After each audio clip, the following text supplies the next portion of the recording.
तो जय हिंद, नमस्कार प्यारे बच्चों, कैसे हैं। उम्मीद करते हैं आप सभी बहुत ही अच्छे होंगे। तो पिछले वाले वीडियो में आप सभी ने बहुत सारा प्यार दिया, इसके लिए दिल से आप सभी को थैंक यू। अगर आप हमारे चैनल पर अगर नए हैं आए हैं तो सब्सक्राइब कर लीजिएगा। और आप सभी जितना सपोर्ट कर रहे हैं ना, क्या करूँ, रियल में दिल भर जाता है। आज लगभग 4-5 दिन से आप सभी का बहुत सारा प्यार मिल रहा है। तो प्यारे साथियों, मेरे प्यारे भाई बहन जितने भी हैं, हमसे जो बड़े हैं या फिर हमारे छात्रगण देख रहे हैं, वो टीचर देख रहे हैं, तो प्लीज़ आप इस तरह से मेरा सपोर्ट करते रहिए, ठीक है ना। बहुत जल्द ही जो है ना, मेरा भी चैनल जो है कुछ बड़ा करेगा, कुछ बड़ा होने वाला है, ठीक है। तो चलिए प्यारे साथियों, आप सभी ने जो है ना पिछले वाले वीडियो में बहुत सारा खूब प्यार दिया था, ठीक है ना। इसके लिए आप सभी को दिल से थैंक यू। तो हम लोग आगे हैं बहुपद का पार्ट 2। देखिए हमारा ये क्या है, बहुपद है, इसका हमारा क्या है, बहुपद का पार्ट 2 है, ठीक है ना। तो चलिए पार्ट 2 भी हमारा क्या डिफिनेशन चलेगा। और बता दूं आपको कि मैं आप सभी को जो है ना बहुत ही मेहनत से जो है ना पढ़ाता हूं, बहुत कंटेंट तैयार करता हूं। इसलिए आप सभी बिना लाइक के मत जाइएगा, ठीक है ना, लाइक जरूर कर दीजिएगा। चलिए आगे बढ़ते हैं। तो आज का क्लास हमारा है, आज भी हमारा थोड़ा इसका डिफिनेशन ही होगा, भूमिका होगा इस पर, ठीक है ना। चलिए, तो कल हम लोग पढ़े थे साथियों कि घात के आधार पर बहुपद के प्रकार क्या हुए थे। वह भी हुआ था 3 तरह का, एक घाती, द्विघाती और त्रिघाती हुआ था। और अभी हम लोग पढ़ने वाले हैं पद के आधार पर, है ना। देखिए ध्यान से, पद के आधार पर बहुपद 3 प्रकार के होते हैं। कौन होते हैं? एक होता है आपका एक पदी बहुपद, दूसरा द्विपदी बहुपद, तीसरा होता है आपका त्रिपदी बहुपद, ठीक है। अब जानते हैं कि एक पदी बहुपद किसे कहते हैं। एक पदी, देखिए एक पदी का मतलब हुआ एक पद, यानी कि एक पद वाले बहुपद को हम लोग क्या बोलते हैं, एक पदी बहुपद कहते हैं। जैसे देख लीजिए, जैसे 2x, ये दोनों मिलाकर आपका एक पद हुआ।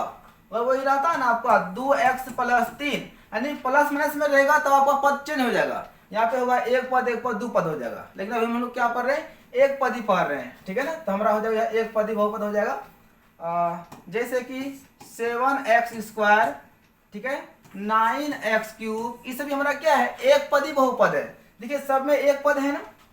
आप इसको x² भी बोल सकते हैं, 7x⁶ भी बोल सकते हैं। सब में कितना पद है, सब में एक पद है। तो हमारा ये क्या हो जाएगा, एक पदी बहुपद हो जाएगा।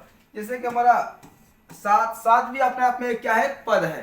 तो इस तरह से समझ में आप लोग को आ गया होगा कि एक पद वाले बहुपद को हम लोग क्या बोलते हैं, एक पदी बहुपद कहते हैं। अर्थात जिस बहुपद में केवल एक पद हो उसे कहते हैं एक पदी बहुपद कहते हैं, ठीक है। इसको हम लोग कर देते हैं इत्यादि, है ना, आदि, ठीक है।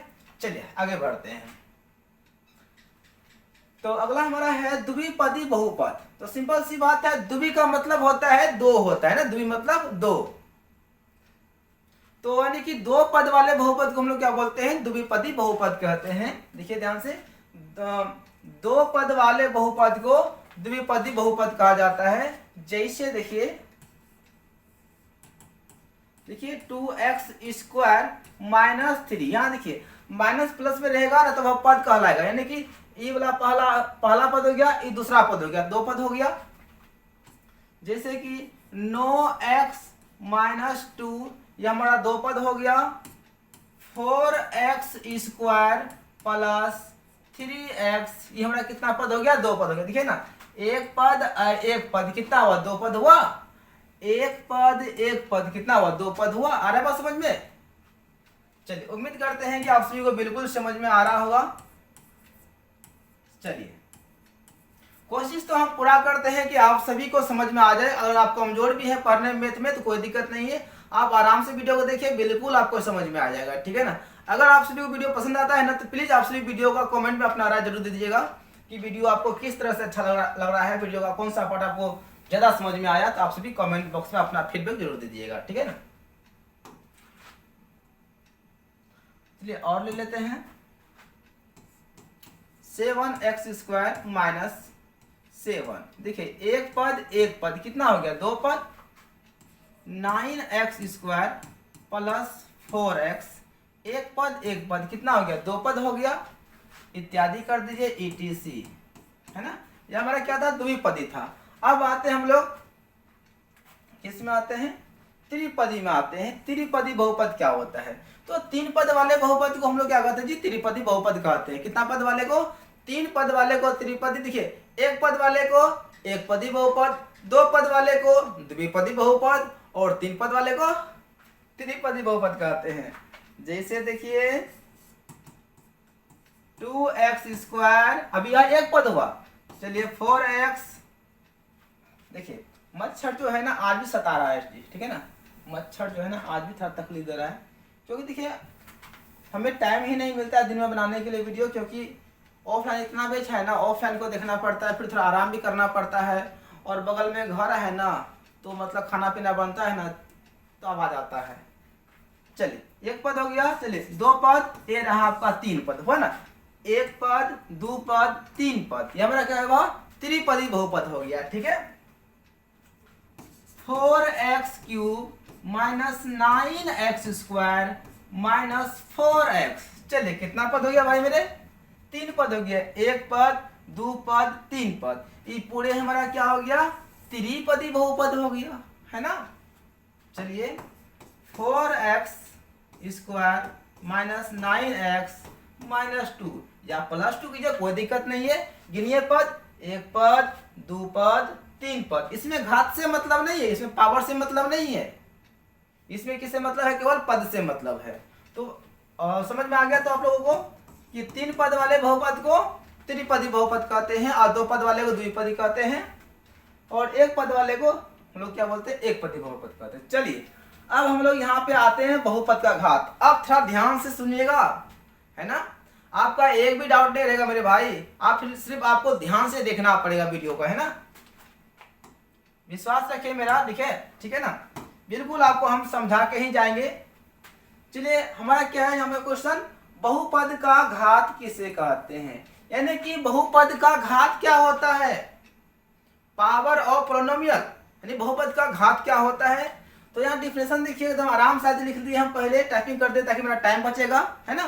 क्या लिखा हुआ है, किसी बहुपद में चर का उच्चतम घात, यानी कि सबसे बड़ा पावर, हाईएस्ट पावर, है ना, चर का उच्चतम घात यानी कि हाईएस्ट पावर ही उस बहुपद का घात कहलाता है। ध्यान रखिएगा, किसको देखना है, बहुपद में चर का घात देखना है। चर का मतलब x वाला, चर का मतलब y वाला, चर का मतलब t वाला, यानी ABCD वाला को चर कहते हैं, अंक वाला का चर कहते हैं। यह चीज आपको कल ही पार्ट 1 में समझाए थे, देख लीजिएगा वीडियो।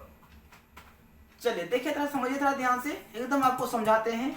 जैसे कि 2x³ माइनस 9x² प्लस 4, ठीक है ना, ये हमारा बहुपद हो गया। कैसा बहुपद है, देखिए 1 2 3 त्रिपदी बहुपद है, घात पे देखेंगे तो त्रिघाती बहुपद है। चलिए वो बात की बातें हैं, आपको हम समझा दिए हैं, घात के आधार पे, पद के आधार पे। अभी क्या सीखना है हमें, अभी हमें सीखना है बहुपद का घात सीखना है। तो देखिए इसका डिफिनेशन क्या है, किसी बहुपद में चर का, बच्चों चर का मतलब x का पावर देखना है, चर का उच्चतम घात, उच्चतम का मतलब होता है सबसे बड़ा घात, हाईएस्ट पावर किसका, चर का ही, चर का जो हाईएस्ट पावर होगा ना वही उस बहुपद का घात होगा। तो बताइए इसमें हमारा चर कौन है, x चर है, x चर है, हमारा 4 तो चर है नहीं। तो बताइए यह हमारा यहाँ पे, अरे यार मच्छर क्यों यार परेशान करते हो, बच्चा नाराज हो जाएगा ना जी, सॉरी, यहाँ देखिए आराम से। तो बताइए इस बहुपद का घात क्या होगा। तो प्यारे बच्चों इस बहुपद में सबसे बड़ा पावर कौन है हमारा, सर जी 3 है। तो बहुपद का घात कितना हो जाएगा मेरे सेठ, 3 हो जाएगा। कितना हो जाएगा बच्चों, 3 हो जाएगा। आ गए बात समझ में, यानी किसी बहुपद में चर का सबसे बड़ा घात जो होगा, हाईएस्ट ऑफ पावर किसका, चर का, वही हमारा बहुपद का क्या होगा, घात होगा। जैसे देखिए ना 9x का power 7 plus 4x² minus 9x। चलिए बताइए तो इस बहुपद का घात क्या होगा।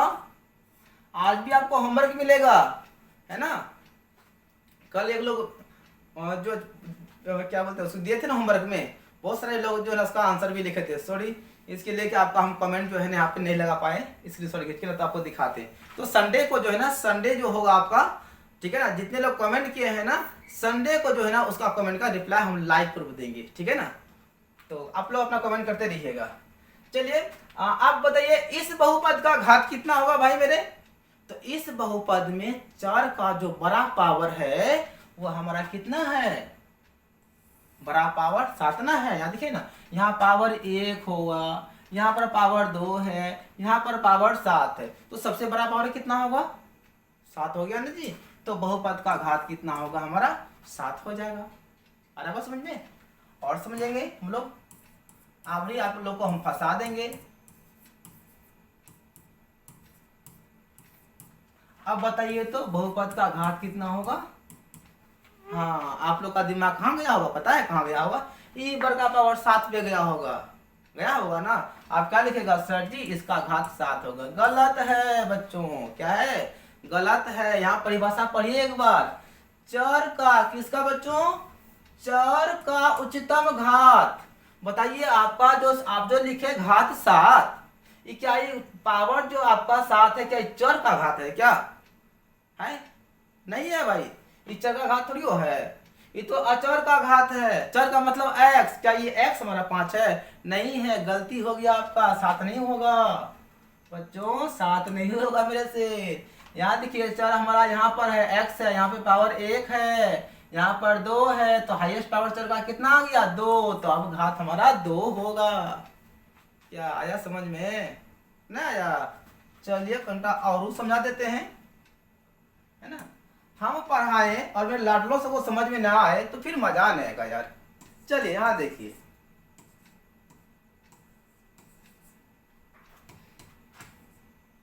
चलिए अब बताइए तो इस बहुपद का घात कितना होगा? कितना होगा? तो चर का सबसे हाईएस्ट पावर देखना है, तो चर हमारा बच्चों x हो गया, चर x हो गया, यहाँ पावर 1 है, यहाँ पावर 3 है, तो बड़ा पावर कितना हुआ? 3 हुआ ना। तो घात कितना हो जाएगा? इस बहुपद का घात 3 हो जाएगा। आ गया समझ में? हमको लगता है आप लोगों को बिल्कुल दिमाग में घुस गया होगा। थोड़ा और आप लोगों को थोड़ा घुमाते हैं भाई। पढ़ने का मतलब क्या हुआ? इतना आराम से पढ़ेंगे, इतना आराम से पढ़ेंगे कि बस मजा आ जाएगा। जब एग्जाम हॉल में बैठेंगे ना गुरुजी, बिल्कुल एकदम गर्दा मचा देंगे। हाँ देखिए आप, अब बताइए तो इस बहुपद का घात कितना होगा, बता सकते हैं? 18 होगा। 18 कैसे होगा भाई? अरे भाई क्यों है, क्या चीज है जी?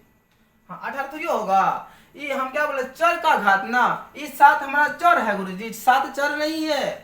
पावर बरकत क्या दिक्कत है? हमको क्या खोजना है? चर का बड़ा पावर खोजना है, चर का बड़ा पावर। तो हमारा ये तो चर तो हुआ नहीं, इस पर पावर कितने वाले उससे हमको मतलब नहीं है। चर हमारा x है, चर हमारा x है, चर हमारा x है। तो यहाँ देखिए पावर 2, पावर 6, पावर 7, तो 2 6 7 में बड़ा कौन है? पावर हमारा 7 ना है। तो बहुपद का घात कितना हो गया? 7। तो आ गया बात समझ में? आया समझ में? बिल्कुल आ गया होगा। चलिए तो एक क्वेश्चन आप लोग को देते हैं हम होमवर्क में। चलिए अभी नहीं, लास्ट में देंगे, वो चलिए अभी दे देते हैं, बाद में कहीं हम भूल जाएंगे तो। चलिए क्वेश्चन नंबर पहला आज का है 4x³ 9x²। ये मच्छर सब ना आके सड़ जाता है, सड़ता है तो उसका जो है ना शरीर में ब्लड है, टच काम कर लेता है उसका। चलिए 5 का पावर 11, ठीक है ना। दिखा दिया बहुपद? नहीं दिखा दिया? E2 बहुपद है, E2 है, पावर 3 है, पावर 3 है, ठीक है ना। इसका बताना है कि इस बहुपद का घात क्या होगा। घात क्या होगा बता दीजिएगा ना। चलिए आगे बढ़ते हैं, ठीक है। इतना आराम से बताते हैं, अगर समझ में ना आए फिर मजा नहीं आएगा, बेकार हो जाएगा। चलिए बहुपद, रेखीय बहुपद का घात क्या होता है? देखिए रेखीय बहुपद का घात, रेखीय बहुपद को हम लोग एक घाती बहुपद भी कहते हैं। क्या कहते हैं? एक घाती बहुपद कहते हैं। देखिए घात के अनुसार से जो है ना, सॉरी उसके नाम के आधार पे उसका क्या होता है? घात होता है। यहाँ देखिए क्या नाम है? रेखिक बहुपद। रेखिक का मतलब हुआ एक घाती हुआ, इसका बहुपद का घात कितना हो जाएगा? 1 हो जाएगा। यहाँ क्या है? द्विघाती बहुपद। द्विघाती घात कितना? 2, जितना घात उतना इसका जो है ना, द्विघाती बहुपद का घात कितना होगा? 2 हो जाएगा। त्रिघाती बहुपद, त्रि मतलब 3, त्रि मतलब 3, तो बहुपद का घात कितना हो जाएगा? 3 हो जाएगा। आ गया बात समझ में? तो रैखिक बहुपद का घात कितना होता है बच्चों? 1 होता है। द्विघाती का कितना होता है गुरुजी? 2 होता है। और त्रिघाती का कितना होता है?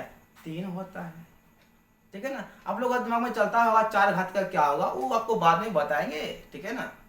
वो सब एक्स्ट्रा क्वेश्चन है, उसको बाद में आपको बताएंगे, 3 घाती 4 घाती 5 घाती सभी बताएंगे। चलिए फिलहाल में अगर दिमाग में आ गया तो बता ही देते हैं। घात का बारे में पूछ रहा है ना, चलिए घात तो आप ऐसे निकाल सकते हैं। बताइए इसका घात कितना होगा। ये हमारा कैसा बहुपद है, 6 घाती बहुपद है, हाईएस्ट पावर 6 ना हो गया, 6 घाती बहुपद है, तो जितना हाईएस्ट पावर होगा ना वही हमारा बहुपद का क्या होगा, घात होगा। तो इस बहुपद का हमारा घात कितना हो गया, 6 हो जाएगा। ठीक है, चलिए तो बात समझ में आ गया ये तीनों। आगे बढ़ते हैं। अब आते हैं क्या, रेखिक बहुपद का व्यापक रूप क्या होता है बच्चों। रेखिक बहुपद का व्यापक रूप क्या होता है, व्यापक का मतलब क्या, मानक रूप क्या होता है। रेखिक का होता है ax प्लस b होता है, जहां a एवं b वास्तविक संख्या हो जाता है, वास्तविक संख्याएं हैं।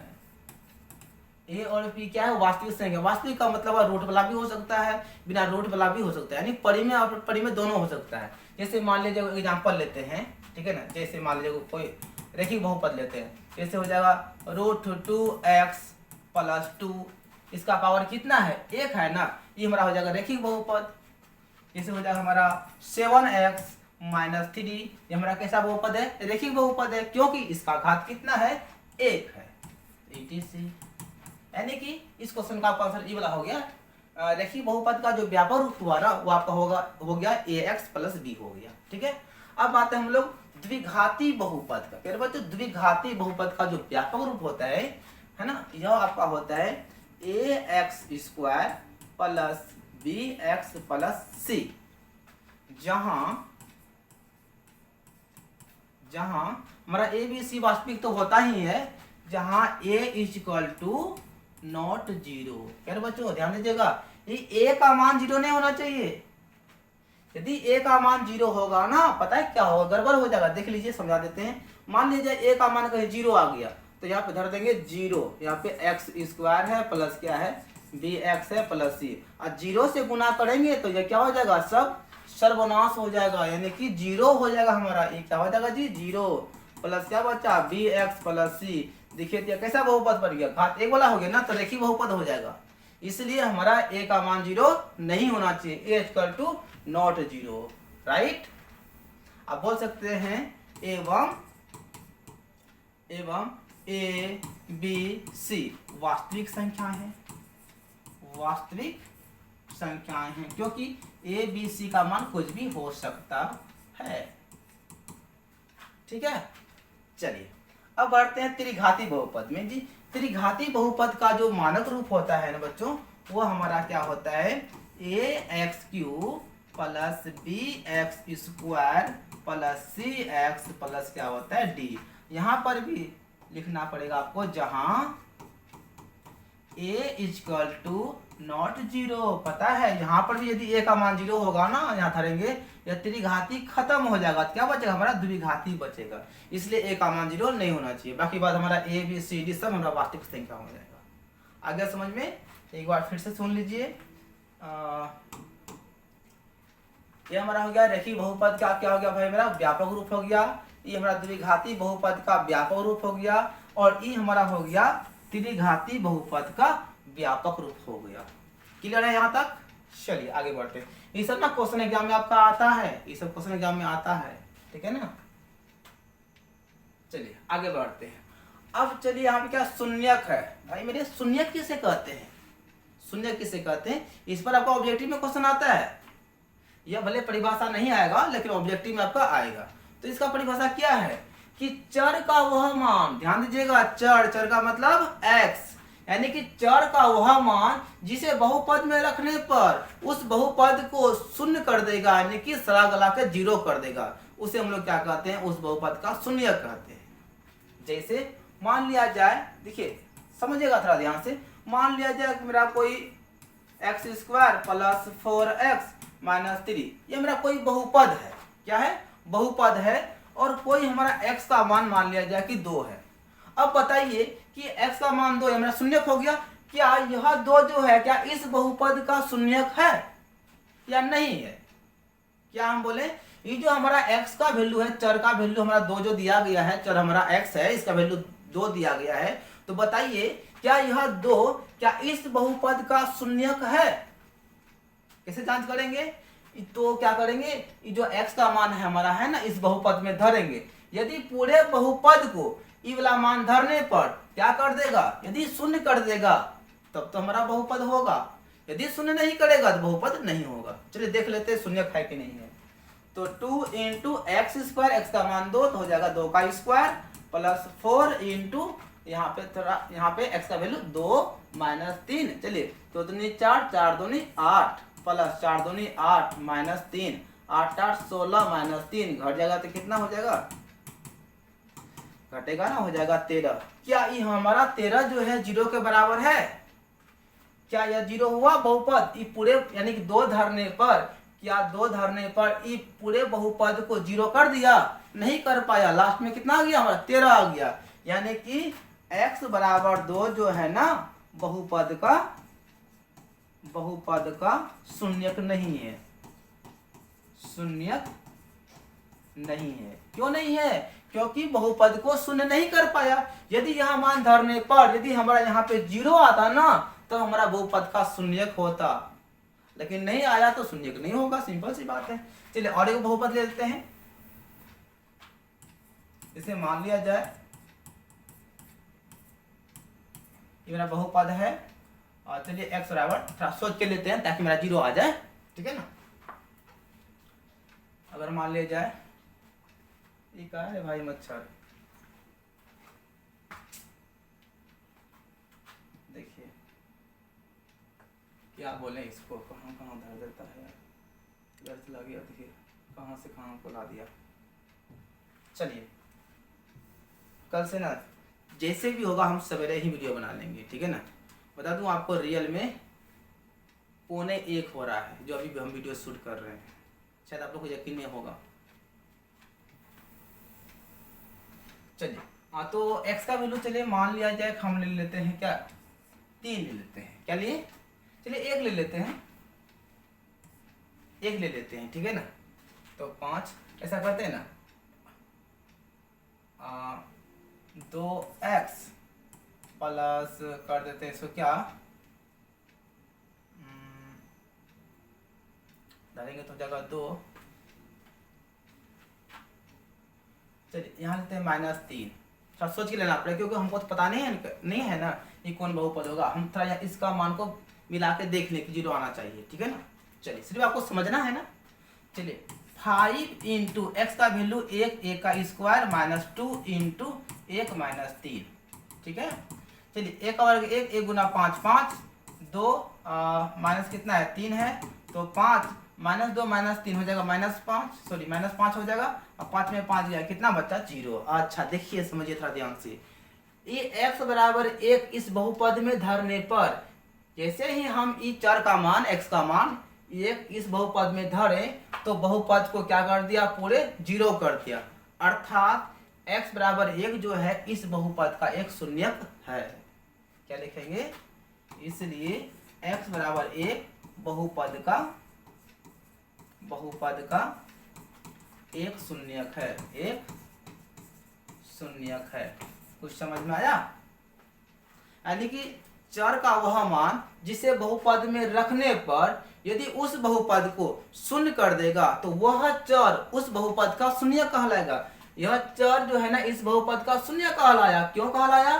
क्योंकि चर का मान 1 जो है इस बहुपद में धरने पर क्या गया, 0 कर दिया। अर्थात 1 धरने पर बहुपद 0 हो गया तो ये शून्यक है। अब यहाँ पे देखिए x का वैल्यू 2, ये 2 पे यहाँ पे धरे तो यहाँ पे क्या शून्य आया, नहीं आया। अर्थात यह शून्यक नहीं है और यह शून्यक है। समझ में आ गया? यानी जो जिस मान को धरने पर, जो भी चर का मान होगा उसको धरने पर बहुपद में यदि वह मान धरने पर उस चर के मान को धरने पर यदि वह बहुपद 0 हो जाता है तो बहुपद का शून्य कहलाएगा, नहीं तो नहीं कहलाएगा। कहानी खत्म। अरे बात समझ में? चलिए अब आते हैं बहुपद का गुणांक। देखिए आपको हम इतना बेसिक से पढ़ा रहे हैं ना, आप चाहे तो जो है ना इसका फॉलो करके आप अपने बच्चों को भी थोड़ा गाइड कर सकते हैं, ठीक है ना। बिल्कुल आपको एकदम आराम से बता रहे हैं। अब बहुपद का गुणांक क्या होता है? क्या लिखा हुआ है? किसी बहुपद में चर के साथ, ध्यान दीजिएगा, चर के साथ, फिर आ गया चर के साथ जो संख्या गुणा के रूप में होता है उससे उस चर का गुणांक कहा जाता है। नहीं समझ में आया? चलिए यहाँ समझाते हैं आपको। ये मच्छरवा जो है ना भाई, ये मच्छर जो है ना बहुत सताता है, क्या करें, रात तो उसी का है, हम लोग का टाइम सोने का, तो हम लोग जग रहे हैं। चलिए तो चलिए 2x² प्लस 4x माइनस 3 में x² का गुणांक बताना है क्या होगा। देखिए हम क्या बोले हैं, क्या है कि चर के साथ जो भी संख्या गुणांक में रहेगा ना उसे उस चर का क्या कहेंगे, गुणांक कहेंगे। तो यहाँ पे क्या है, x² का गुणांक है, ध्यान दीजिएगा, x² का गुणांक मांग रहा है, किसका, x² का। तो आएंगे x² वाला में, इसमें आएंगे x² वाला पद में आएंगे और देखेंगे कि x² के साथ में गुणांक रूप में क्या है, 2 है, तो गुणांक कितना हो जाएगा हमारा, 2 हो जाएगा। यदि इसी में क्वेश्चन पूछे कि x का गुणांक क्या होगा, तो क्या करेंगे, केवल x वाला में आएंगे, है यहाँ पर हमारा x है ना, तो x के साथ में गुणांक रूप में कौन संख्या है, 4 है, तो गुणांक कितना हो जाएगा, 4 हो जाएगा। आगे बात समझ में, बहुत ही सिंपल था। तो चलिए एगो होमवर्क है, आप लोग कर दीजिएगा। क्वेश्चन नंबर 2 हमारा होगा 7x² माइनस 4x प्लस 3 में बताना है x का गुणांक क्या होगा, x का गुणांक क्या होगा। चलिए अभी आपको हम बता ही देते हैं, दूसरा होमवर्क में देंगे, हटाइए इसको, आपको हम ना बता देते हैं। क्यों, क्योंकि इसमें माइनस ना आ गया है। यहाँ देखिए x का गुणांक, तो x के साथ में आएंगे और यहाँ पे गुणांक रूप में कितना है, विद्यार्थी क्या बोलेगा, सर जी 4 है, 4 नहीं बबुआ, ये कितना है, -4 है, क्या है, -4 है, गुणांक कितना हो जाएगा, -4 हो जाएगा। आगे बात समझ में। और एगो आपको समझा देते हैं, x² 9x प्लस 4 में बताइए तो x² का गुणांक क्या होगा, पता है कितना होगा, x² के पास जाएंगे, आगे अब गुणांक रूप में तो कुछ नहीं है, लेकिन सभी को पता है कुछ नहीं है, तो यहाँ पे गुणांक रूप में क्या रहता है, 1 रहता है, तो x² का गुणांक कितना हो जाएगा, 1 हो जाएगा। आगे बात समझ में। तो एक क्वेश्चन ले लीजिए आप होमवर्क में, ठीक है। क्वेश्चन नंबर 2 होगा हमारा। अब ये मच्छर को हम कैसे समझाएं कि भाई डिस्टर्ब मत करो हमको, जहां तहां स्लाइड बना देता है। तो चलिए इसको हम बेटा फिर से लिखते हैं।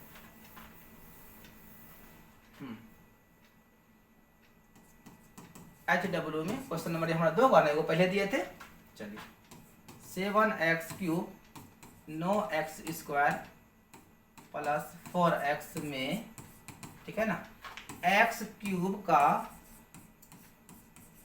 गुणांक बताना है, आपको गुणांक बताना है, हो जाएगा। मुझे विश्वास है कि आप लोग बिल्कुल परफेक्ट आंसर कर दीजिएगा। चलिए अब आ जाते हैं इसमें, बहुत ही अच्छा सवाल है ना, बहुत ही बेहतर है। हाँ तो क्या है, बहुपद का मानक रूप किसे कहते हैं, बहुपद का मानक रूप किसे कहते हैं, तो सुनिएगा ध्यान से। बहुपद के घातों को, किसको, घातों को, कौन घात, चर का घात, ठीक है ना। तो बहुपद के घातों को आरोही या अवरोही क्रम में सजाने पर, आरोही मतलब होता है बढ़ते क्रम, क्या होता है, बढ़ते क्रम, अवरोही मतलब होता है घटते क्रम। तो घातों को आरोही या अवरोही क्रम में सजाने पर प्राप्त बहुपद उस बहुपद का मानक रूप कहलाता है। अब थोड़ा समझिए, यहाँ पे थोड़ा समझ लीजिए, है ना। 2x³ 4x 9x² plus 4। अब देखिए यह बहुपद का मानक रूप नहीं है, ये जो बहुपद है मानक रूप में नहीं है, तो मानक रूप में कैसे करेंगे, तो बहुपद का जो चर का घात होगा उसको घटते या बढ़ते क्रम में सजा देंगे तो बहुपद का मानक रूप हो जाएगा। तो पहले आपको हम घात समझा देते हैं। देखिए घात कितना कितना है, पहला घात कितना है, 3 है, उसके बाद यहाँ पे घात कितना है 1 है, उसके बाद घात कितना है 2 है, उसके बाद यहाँ कुछ नहीं, घात तो क्या मिलता है 0 मिलता है। क्या मिलता है 0, यहाँ पे x नहीं रहेगा ना, हमारा घात क्या होता है 0 होता है। चलिए अब देखिए, तो ये तो ना तो घटते क्रम में है ना तो बढ़ते क्रम में है। अगर इसको लिखे हम बढ़ते क्रम में,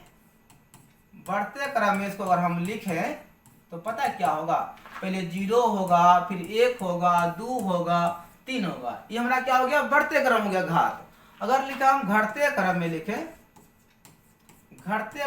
लिखें, तो बड़ा छोटा होगा, 3 हो जाएगा, 2 हो जाएगा, 1 हो जाएगा, 0 हो जाएगा। क्या इस रूप में घात है क्या, नहीं है। तो घात को नहीं, इस बहुपद के घातों को चाहे तो बढ़ते क्रम में लिख देंगे, चाहे तो घटते क्रम में लिख देंगे। उसके बाद जो बहुपद मिलेगा हमें, वो हमारा बहुपद का मानक रूप कहलाएगा। तो यहाँ पे क्या लिखेंगे, मानक रूप। कैसे, तो देखिए बहुपद के घातों को घटते क्रम या बढ़ते क्रम में हम पहले सजाते हैं, घटते क्रम इस क्रम में सजाते हैं, पहले सजाते हैं, ठीक है ना। पहले बड़का वाला पावर, कौन बड़का वाला पावर है, पावर 3 वाला है, ठीक है, पहला ही है। उसके बाद पावर कौन 2 वाला, तो 2 को यहाँ पे है ना, अपना चिन्ह लेकर आएगा भैया। उसके बाद 1 वाला है, यहाँ पर 1 वाला पावर है, प्लस हमारा कितना है 4x है, लास्ट में कितना आ जाएगा 4। देखिए इसका घात तो 3, 2, यहाँ पे 1, फिर यहाँ पे क्या 0, घटते क्रम में हो गया। आप ऐसे लिख दीजिएगा तो हो गया मानक रूप, अथवा आप ऐसे लिख दीजिए, अथवा ऐसे लिखिए, अथवा जो है इसको लिखिए, अथवा आप इसको लिख सकते हैं घटते क्रम में उल्टा दीजिए। पहले लिख दीजिए 4, उसके बाद हमारा 4x, उसके बाद लिख दीजिए 9x², उसके बाद लिख दीजिए 2x³। देखिए घात यहाँ पे देखिए 0, फिर 1, फिर 2, फिर 3, ये बढ़ते क्रम में हो गया और ये घटते क्रम में हो गया। यही जो बढ़ते क्रम घटते क्रम सजाते हैं ना घात को, वही हमारा बहुपद का क्या कहलाता है, मानक रूप कहलाता है। आया बात समझ में।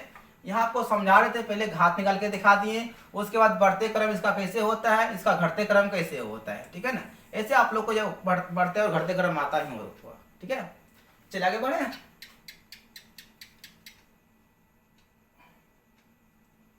कहाँ से लगे स्लाइड भाई, अच्छा मतलब हो गया आज कहानी खत्म, कहानी हो गया। चलिए तो प्यारे बच्चों, आप सभी कमेंट कीजिएगा कि आपको क्लास मेरा कैसा लगा, ठीक है ना। और 1-2 आपको हम होमवर्क दे देते हैं, ठीक है ना, आपको हम 1-2 को होमवर्क दे देते हैं ताकि आप कमेंट कर दीजिएगा, ठीक है ना। चलिए तो क्वेश्चन नंबर हमारा 3 होगा। चलिए आपको बताना है बहुपद 4x³ plus 9x² minus 7x - 2 का घात होगा। इसका घात क्या होगा, ठीक है। चलिए आपका ऑप्शन देते हैं। ऑप्शन में 2 है, बी में 3 है, और सी में 1 है, और डी में आपका घात 0 है। आपको बताना है, इसको देखना है और बताना है कि बहुपद का घात कितना होगा। जो ऑप्शन होगा आपको टिक कर देना है, मतलब ऑप्शन मतलब कमेंट में कर देना है, ठीक है ना। नंबर 4 बहुपद का तो घात पे हो गया। चलिए बहुपद 4x³ minus 9x plus 4x² plus 7 का इतना को क्या लिखिए, लिख देते हैं